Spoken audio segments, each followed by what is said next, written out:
Good evening. Thank you so much for coming. It's a pleasure to be speaking to you. This is not an easy subject. It's autobiographical. So I have to go through my closet to look for photos, embarrassing photos, and it's a pleasure for me to be with Briake, who I've known since you are basically a toddler. He's still a young toddler in spirit. So I'm really a farmer. I'm not an architect. I'm very happy in my garden in Maine.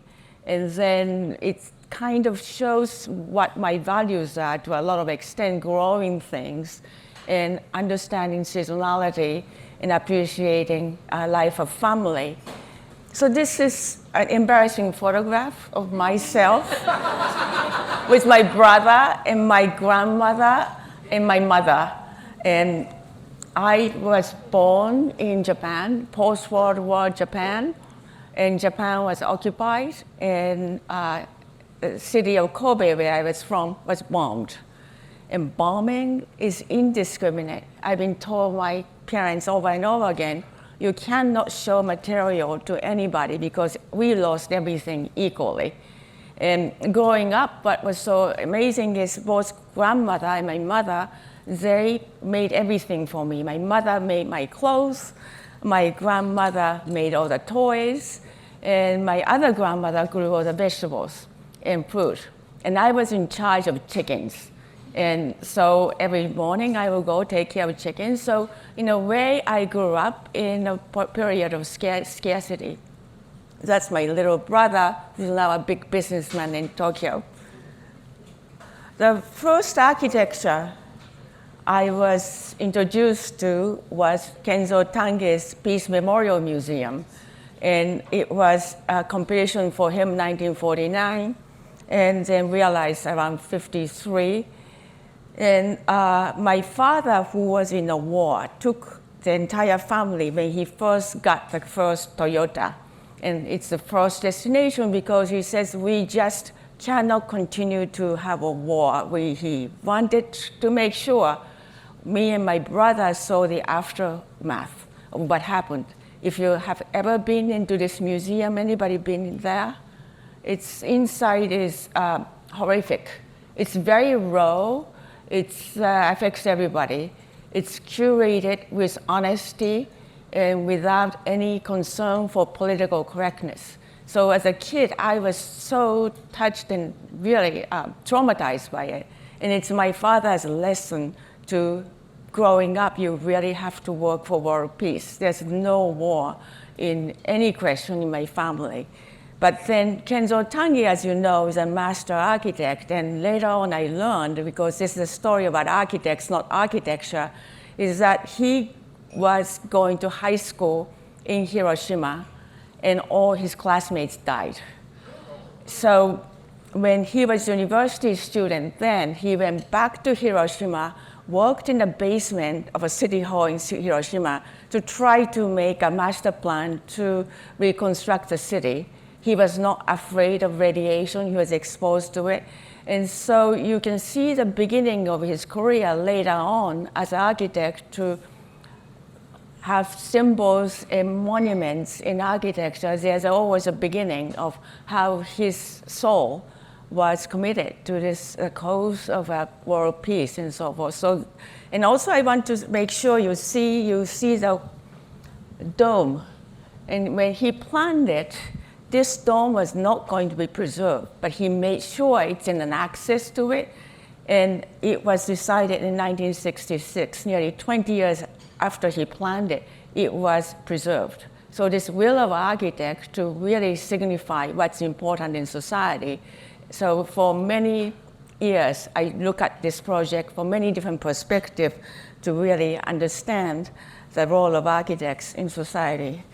So in 1966, I came to New York with the other grandmother who was a gardener, and my mother and my father. My father was international trade, and he lived in Buenos Aires, he lived in New York, he lived in London. So my family basically lived between Tokyo, South America, Europe, and New York.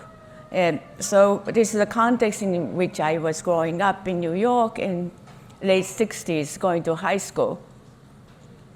I was going to girls' Catholic school, and I was not getting any art courses, so my parents felt very badly, and I was sent to schools and courses in Florence, and that's how I was exposed to architecture and art. And that's literally, it sounds like a cliche, that, oh, there's a possibility I might be interested in architecture. I enrolled in art in Cooper Union, and that was 1970. And Cooper Union, as you know, is some of the, like Vladimir, he was my student then. Later on, I stayed there and taught. It's an amazing school. At that time, it was free. But the open house day, this was admitted students' open house day, May 1970. And there's a school unrest. If you know Kent State, in which May 4th, 1970, National Guard opened fire on the student body. And students were in upheavals, they're shutting down the building.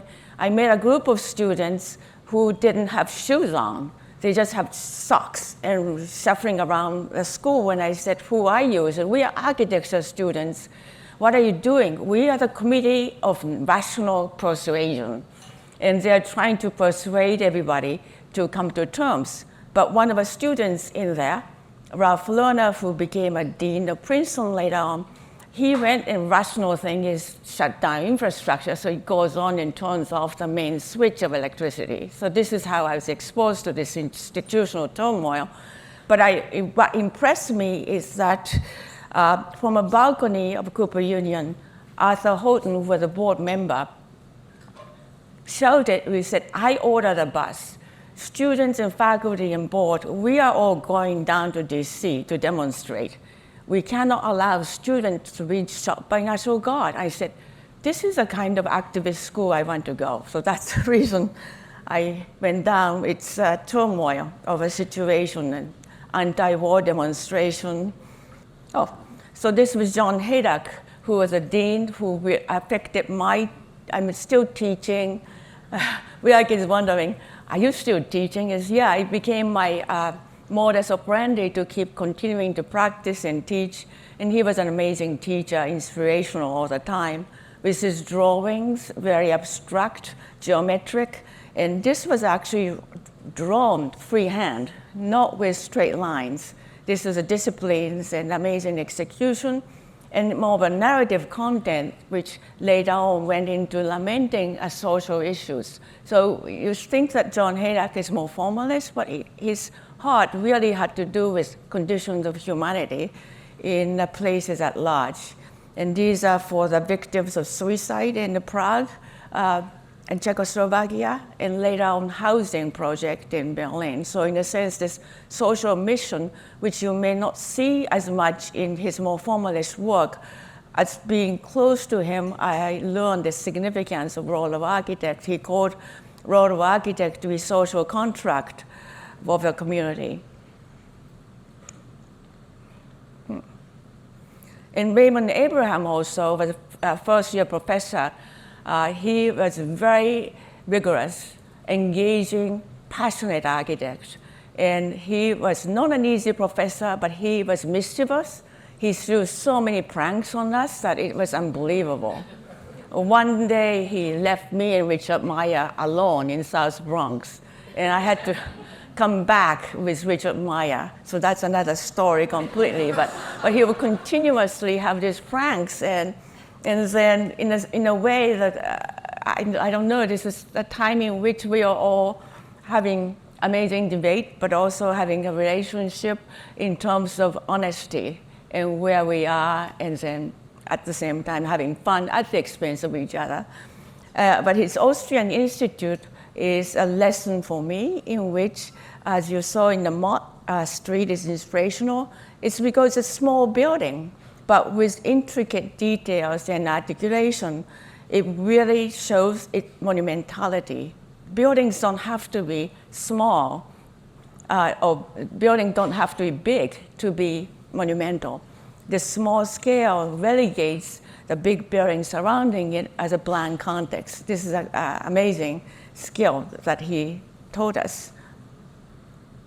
And during my fourth year in school, I met Jacques and Pierre because Jean Herak all of a sudden said he got Grant Foundation grant. He's taking 12 students to Zurich to study in ETH. And with students from Ada Rossi and Bernard Hosey, they mix up everybody, and they were my teaching assistants. So I tell all my students, just be always nice to teaching assistants. You never know what they end up. And then since then, I keep looking at their first projects. We've known them when they were doing a first house like this. And our office and their office have been next to each other until just November. And every time there's an invention, what I learn from them is every project is different. They invent each project, and they do research, and they articulate detailing so nothing is repeated. But then you can really tell that there's a style of them, and which is not describable. This is something I really admire about them. While I was a student, I was very lucky to be able to work for Isamu Noguchi. Isamu Noguchi at that time had an office with Buckminster Fuller, called Noguchi Fountain and Plaza, Inc. So Noguchi and Bucky Fuller together will go for interview for public projects, and my role is to make drawings and models.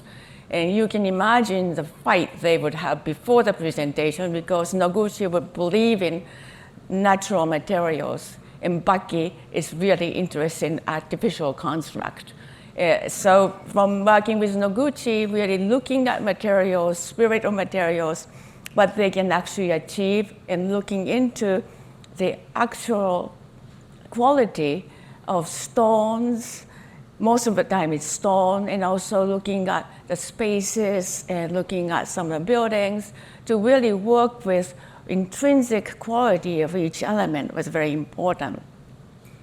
Shinohara is a big influence on me. And Kazuo Shinohara, I also knew him as a student, and not being taught by him, but his work, he calls them inscribe eternity in space. And he also had aphorism, house as work of art, in which he really poured his soul and heart into designing small houses. Why? Because he thought that essence of humanity is a unit of family. And he said one house can affect the change of society, change of architecture. And he meant it in a really profound manner. And in this case, in which doma, which is Japanese tradition, is transformed into another form. He always said that tradition can be a starting point for creation, but it could never be a point where you can be returning to. We always have to advance beyond the tradition, as we know.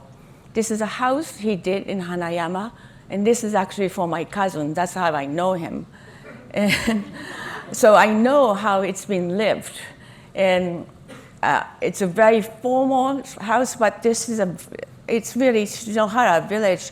My cousins' in-laws all had houses. There's about 4 or 5 houses. He designed a hospital and senior living quarters. It's in Kobe. It's not really published because they're still in there.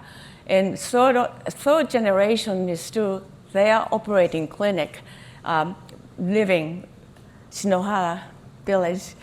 And as you might know, a lot of his houses and projects, this is all made in concrete, absolutely oversized.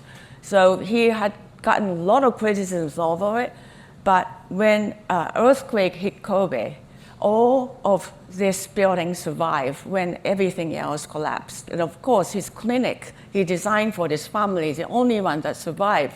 So they took care of all the injured people, and then they opened up houses for victims. So in a sense that this is interesting that he is inscribing eternity in space, but in our parlance of resiliency, he actually made an incredibly resilient houses, which we don't talk about all the time. in talking about Shinohara's houses. And so after I graduated school, I actually wanted to go work for Alvar Aalto. On the way to Finland, he died. So I had to come back to the United States, and I had to work for someone in America, but I found in Edward Larry Burns an amazing mentor for practice. His scale of generosity is amazing. The Americanness is and especially this Haystack Mountain School of Crafts is something inspiring in terms of working with the site. And as a Japanese, is learning about American vernacular. And he actually worked with local Maine carpenters with their skill set in local issues. So merging vernacular with this modernist language is a brilliant idea he had. And when I was working for him, this is 590 Madison Avenue, IBM Tower. New York has gone bankrupt. And this was the first tower to go up after bankruptcy, which meant that everybody bid low. And there's all sorts of accidents happening, like if you're walking through the site, this beam will fall next to you. And if you're checking shop drawings, that's the wrong beam. It's like really bad ideas. It's been pretty scary about this. And everybody else got fired, except me and other guy, Richie, left. So I had no choice to go to the site every day. But it kind of got me to think of demystified building high-rise in New York. It's like, oh, I learned early what it is really, so it doesn't become a goal for myself. But at that site, I was also working on public artwork project, and that's how I met my husband, Jamie Carpenter. And there's a fountain in corner of 56th and Madison, and that is commissioned. Michael Heiser has a job, but we had to come up with three: Michael Heiser, Larry Bell, or Jamie Carpenter as some up-and-coming young architect. So people joke that he didn't get the job, but he got a wife instead. But he's an amazing, he has a huge influence on me. This is him in his office, Tribeca, and a project, the more recent one, 57th Street, Nordstrom. He's passionate about light and phenomena of light, mystical elements, magical elements, materiality of glass. And he's a fox. He's really involved in this entire issue. I'm more like a hedgehog. I'm going all over the place. So we've been together, I think it's 44 years this year. So, and then it's not easy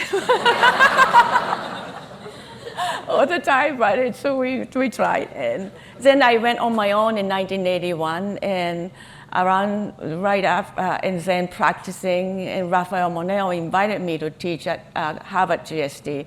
And I tell everybody, if Rafael Moneo invites you or asks you for something, you always have to say yes. There's no choice with Rafa. And at the same time, as a complete coincidence, Herzog Dumeron were also invited. So I got nice reunion with Jacques and Pierre then. And he, as an architect, is also amazing architect in terms of here, it is truly large and monumental, but works with experience of one human being in terms of experience of light. He's always said that you have to treat your junior faculty as a treasure of your faculty when I became a chair.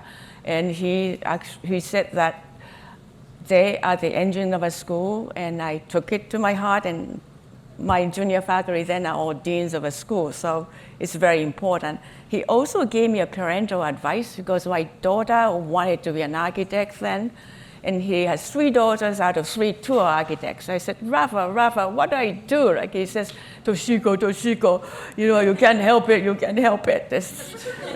They grow up with it. And I said, what do I do? He says, listen, let them do what they want. At least they have no illusions because they've seen their parents struggle, work hard, late hours. So those kids who are architects' kids don't have any illusions. So if you have any kids who want to be architects, that's how it is.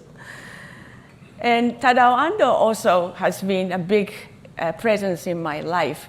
It's because we speak the same dialect. When he first became well known in West, he was invited to give a lecture at the Architectural League. And it was Shigeru Ban who was helping him. And the translator assigned to him, Ando said, he doesn't understand Japanese. It means the person did not understand his dialect. Since I'm from his area, I was assigned to do his first lecture in the United States, the simultaneous translator.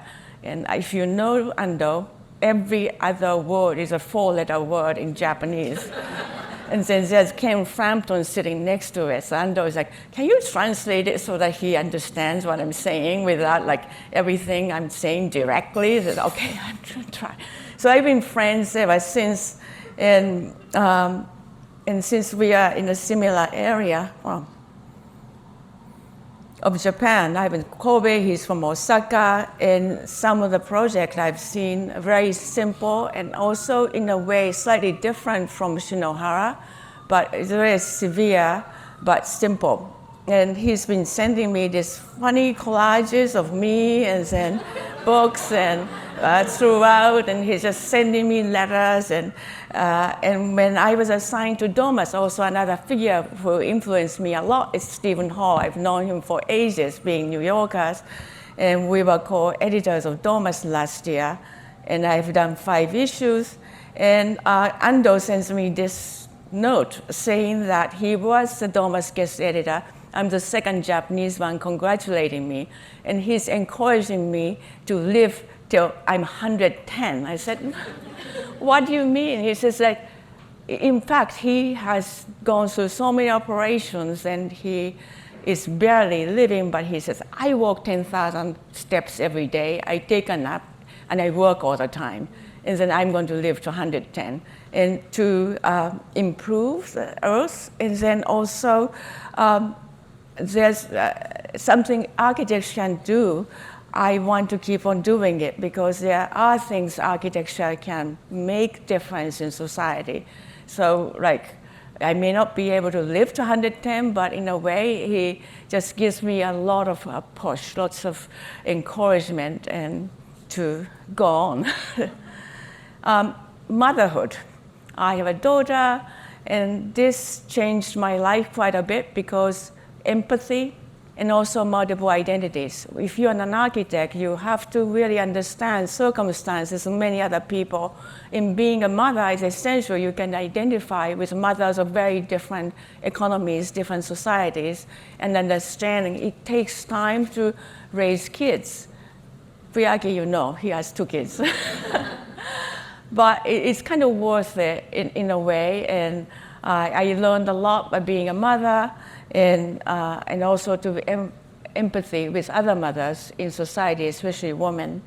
And my daughter is now an architect. She had an exhibition in MoMA last year, so I'm very, very proud of it. And lastly, this is a granddaughter. I'm a grandmother. So the idea is that this next generation in Iroquois tribe, Native Americans upstate New York, in their constitution talks about 7 generations. It's not the name of a detergent.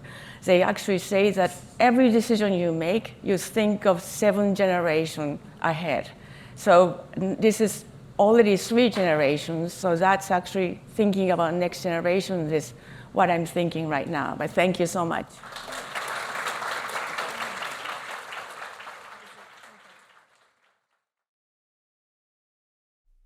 Toshiko, thank you a lot for taking the time for us. It's a huge honor. And it's also beautiful to hear about these values from the very beginning and to end up with the next generation with empathy and so many good things to pass to others. And actually, I had to think of John Hedjack, who told you that passed you the belief that architecture obligates you to enter a sort of a social contract. Do you still feel that way, that your students have to follow, have to enter a social contract when they enter architecture? I think we do. As an architect, we naturally do. We are in social contract with the community we are serving. And in a way, we are engaging with them. So it's not the contract you sign, but in a sense, it's the social responsibility, and extension of it is the reason why I teach, because by social contract, I receive commissions, and I'm actually enabled to build something. And in return, I think of, again, of next generation, what happens to next generation. That's one of the reasons why I keep teaching, is part of a social contract to a community is to give back and also raise the next generation of architects. So that's how I think about it. And actually, regarding the next generation, I'm quoting you from an interview that might be a little bit long, but you say that the next generation of architects give you hope about the future, that they're willing to contribute to the world, and the community in a direct way, and they want to discover humanistic values. The value system of young architects has changed or is changing. That sounds lovely, but when you try to put that into practice, you can get discouraged about the limited influence on the. That's part of my question now, not of what you say. But I want to ask is that might sound lovely, but you can get discouraged about the limited influence on the built environment that we have in our cities with the political influence and so on. So, do you think the next generation is too naive, and too naive that is kind of an accusation or prejudgment that young practitioners have to hear, and how can humanistic and social desires be bridged with a commercially successful business doing impactful and relevant projects for society? You asked a lot of questions. I don't know how to answer this. This is like Are the young generation too naive, and how could we put that into practice? Too naive? Is it naive the word? Yeah. Yeah. I don't think they're naive at all. I think I find myself more naive when I'm interacting with the current generation. They are aware, and they know they're going to inherit all the bad things the previous generation gave them.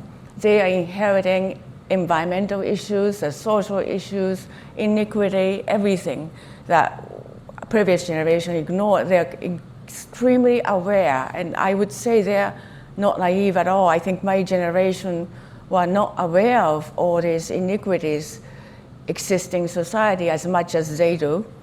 And so in turn, I actually learn quite a bit, learn more from them every day. And they're brave and courageous, and they confront many things, and they may not get good answers, but they think that's the future they have to challenge. Actually, you went to your own when you were 30, and that's something that it's difficult to say. If you don't do it, you never do it. Is there something that you give as an advice to the young architects who are already graduated regarding the difficulties of being an architect? He's saying that I started my practice when I turned 30. I just arbitrarily said that I'm going to open my office. And I was fearless, I was clueless, I was absolutely ignorant, but without that I couldn't have done it. So there's some blessing to being ignorant and fearless for young people. Just do it. So if you do it, open your office, clients will come, no matter who. It's a jump and courage you might need. But I also have to say that I was lucky because I didn't have student debt because I went to Cooper Union. And then how I did is when I went to work for Edward Larrabee Barnes, I took out of the retirement fund and funded my practice. It's not suggested to everybody, but so there's a way to do it. I think I would just encourage everybody to just do it. It sounds irresponsible, but I think there's so many opportunities now in this world than when I was working. And what did you find as the most challenging of being an architect? What is for you the most difficult part? It's always difficult being an architect. It's not an easy job. I don't really encourage everybody to be an architect because it's long hours of work and our pay is not as good as doctors or lawyers or business people. But the opposite question would be what will be the reward, right? Why do you do it? It's because you have an impact to society. You do a building, you won't believe how many people might be affected on a daily basis and how many people's lives it might touch.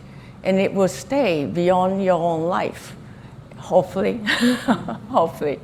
And so, and also I think our goal is really improve the quality of lives of everybody. We don't have motives, greedy motives. That's why we are so poor. But in a way, we are happy to make sure that everybody's life is improved, even a little bit. It's accumulation of that that's going to balance the society, I think. And actually, I was thinking of your role as a teacher. You say of yourself that you are strict, demanding, and organized, and you say you are not very easy. And I wonder, why are you so strict with her? Of course, I have to teach. I have to discipline students. I have to really teach them how to do this thing. This is not an easy learning experience. So I'm never mean, I'm kind, but I'm disciplined. Yeah. Yes. And actually, you ask your students to be liberated from the stereotypes and to break free. What are the mistakes that your students tend to make, and what do you, how do you think they could overcome that? What kind of mistakes have you seen very often?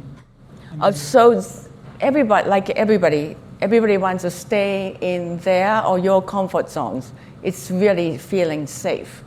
Only time when you are really creative, when you go a little bit beyond your comfort zone. So as a teacher, I'm always kind of as if I'm having them looking on the edge of a cliff. I have a rope. I have them holding them enough so they don't fall off, but they are going beyond comfort zone. That's the edge we look for when in a creative work.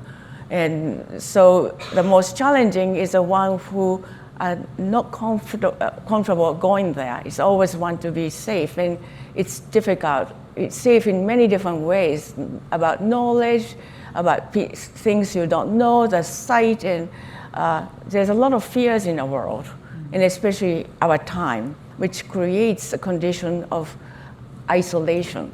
So that's actually what I like to avoid in the students, to be engaged. That's good, Toshiko. We appreciate your talk. I thank you for the time for the interview. Later, we are going to have a round of discussion with the two speakers. Okay. But for now, thank you a lot. Thank you. Thank you.